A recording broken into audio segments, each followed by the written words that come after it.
dynamic. He can run. We'll obviously see the quarterback draw and all the things that we've seen, so we'll have to be prepared to stop that. But it's also his ability to run behind the line of scrimmage when needed to and create plays. But an explosive player, one of the better quarterbacks in the Big Ten. Week allow you to watch football and have anything come more into focus for you about what you have left in these next 8 opponents? Yeah, I spent a lot of time recruiting, so I didn't get as much as I normally. I saw some high school games, but I think watching. I think the message I said to our players is, how does Alabama go from losing the first game to then they beat Georgia, and how does Florida State go from beating Alabama and then losing to Virginia, and how does Illinois go from giving up 63 points, being 63-10, to then turning around and beating USC? And I think there's way more parity in college football than ever before. And B, it comes down to your mindset. You know what I mean? And so are you locked in and focused? And whereas, outside the building, you might hear a lot of people say, well, this team's this team's that. You really never know which version of that team's going to show up. You can only control yourself. And so making sure that our guys have the best version of ourselves showing up. I believe last year, Michigan State coming off the bye, they came out and they beat Iowa in Iowa City, which is a hard thing to do. That's a good football team. So Jonathan Smith is an excellent coach. They'll have their team ready. We have to have our team ready. And I think that's the biggest thing. And you saw a lot more close games going down to the wire, coming down to one play. And so in a game where, our game came down to probably one play, not saying we're a play away, but came down to one play, our guys have to make sure that they're ready to play so every player can chase their one play and aggregate, 20, 30 better plays. You mentioned last time you were there that you were looking for some resolution on some things like number 2 running back. Are you closer to that? Yeah, I think we have a really good plan. We won't say anything until Saturday. You guys will see it. But I think we came out of the bye week feeling really good about a lot of guys in terms of where they're at. I thought the team got a lot better last week. So I think we have some clarity, and we'll have some things still go on this week, right? Some guys battle things out as we go into Tuesday, Wednesday. But I think we feel good about kind of where we are. Bye week for like a younger defensive line in particular to take a step back, see some things, and I guess you said you went on McAfee one-on-one some last week. We went good on good. We wanted to get back to just playing football, and that's something I think most people do during the bye weeks. Maybe the second bye week you rest up a little bit, but we understand that we have to. We're one of the top teams in the country throwing the ball. We're one of the top teams in the country at pass defense. We are not there running the football. We are not there stopping the run. And obviously we talked about protecting setting the pocket. So there's areas that we need to get significantly better at, and I don't know how to get better at running the ball and stopping the run other than to practice. So we went good on good. We worked those things. We have a lot of D linemen getting a lot better. As I've said, I know it's just the football part of it. If a lot of the runs aren't necessarily always on the D line. They're on everybody. It takes all 11 guys to run the football and stop the run. That being said, I think everyone got better during the bye week and also had a chance to kind of catch their breath over the weekend. And they came back. They were ready to work last night. We're off today, and we'll get after it tomorrow. What is the outlook for Malcolm Hartstock this week? He's doubtful for this week. He's trying to come back, but I can't say that he'll be back this week. I can't rule him out, but I can't say he'll be back. There was obviously, a lot of frustration after that loss from the players. Did you feel that that's been transitioned and fueled into focus this week? Yeah, no one cares about your feelings. I was frustrated. They're frustrated. Play better. That's the message. Just play better, practice better. It's just no one's coming to rescue you. There's a lot of really good teams out there that are frustrated after a loss. I watched a lot of really good football teams on Saturday, and teams that were behind came back and won. Teams that were ahead lost. Teams lost on 2-point conversions. Teams lost on a field goal. It's just the new age of football. There's a lot more parity. You lose the game, correct it, move on. So we've tried to correct it. We've tried to move on. I think good teams never let a game beat them twice. So that can sometimes be hard to do. But there's no time to wallow in self-pity. Michigan State's punters pinned 9 punts inside the 20. What's just been your message to your return unit this week? Yeah, he's an NFL punter. It's impressive what he can do. We also have a really good punt return team. So they have an excellent punt team. We have an excellent punt return team. So we'll have to make good decisions backed up. At the same time, we want Jacory to catch the ball and go try to make something happen. We're here to play football. Okay, so You know, we're going to try to win the game. We're going to try to play football. We're not going to just, you know, fair catch everything. You know, we're going to try to go make some plays. And so I trust Ja'Cory, but it's really not Ja'Cory. It's the 10 guys in front of him. That give him a chance. And but the punter's excellent. And their punt return team. And they're number one in the country in punt returns too. So they've got excellent special teams. But we like our special teams too. And it should be a great battle. You mentioned those passing numbers. Nebraska and Texas Tech are 1-2 in the country in passing yards per game. Would you have imagined 7-8 years ago, and the offense that you and Joey put together at Baylor would have ever evolved to the point where that would be the case? Well, I mean, we threw the ball pretty good there too. I mean, we threw the ball a lot there. Probably if you saw me at Temple, I was probably way more of an I formation guy there. But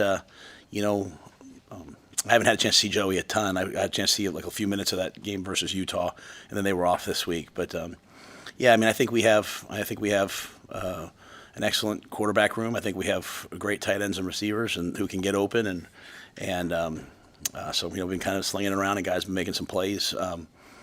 But yeah, I never thought I'd be me personally as a head coach. But part of this is, as I evolve, and you look at the stats that matter, and you look at those things. I mean, we need to score points. We need to be explosive. We just have to add in a couple other elements we've talked about. We need to run the ball with a little more consistency. I shouldn't even say consistency, a little more explosive nature. And we just defend the pocket. We'll have a chance. There are 13 teams in the Big Ten averaging 30 or more points. Is this a different league than it was even 2 years ago? Well, I mean, I just know, like, when I first got here, I haven't followed, like, the Big Ten West. This is certainly not the Big Ten West, right? So. But, I mean, I watched the Penn State-Oregon game. I know the score inflated at the end, but that was a once, a low score. It was 3-3 at the half, right? I watched Indiana-Iowa. Indiana setting all kinds of records. That was 10-10 for most of the game, right, or 7-3. So, once you get the initial couple, hey, we played our non-conference schedule, you get in the conference schedule. I mean, really most of the stats that we look at for our guys, we're looking at just in conference games, because that's where the competition starts to stiffen up, and you're playing people that know you. I mean, one thing about being in a conference, here with us, the schedule changes, but you start to play people year after year. You kind of know, hey, when we play these guys, they like to do this, and so conference statistics.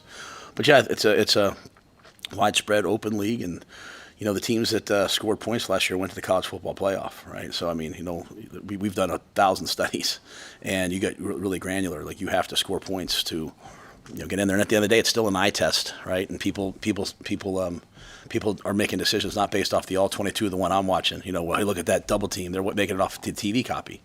And so, I mean, we're not trying to worry about what people think. I'm just saying, in general, I think the whole world has evolved that way. I mean, you're not going to get many illegal men downfield on RPOs. You're not going to get many.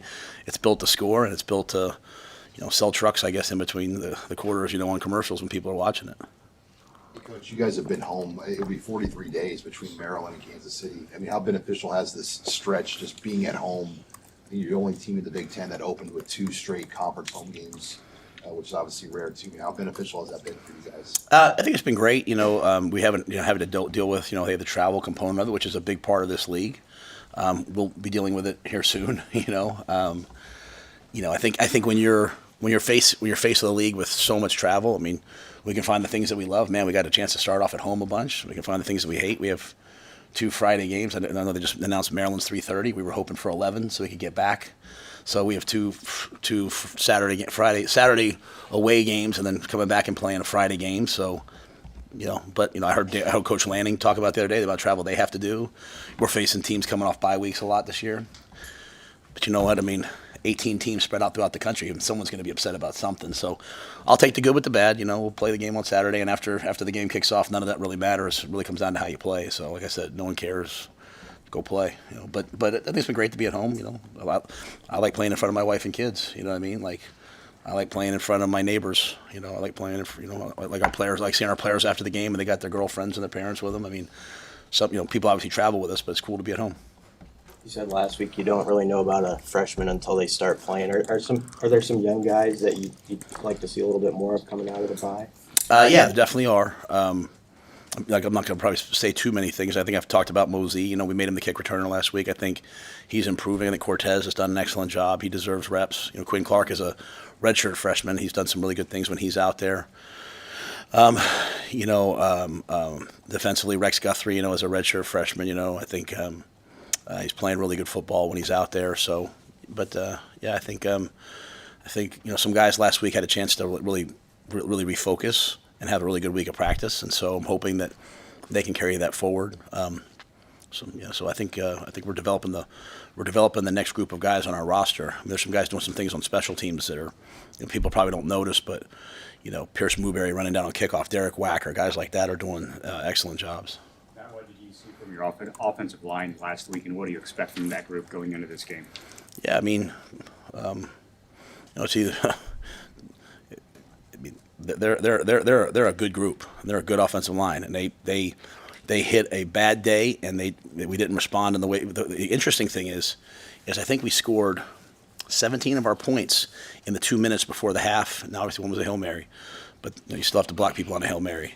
And then the last drive of the game, right? And so when it was crucial time and it was like, hey, they're going to drop back and pass, like we were able to do it then. So, we're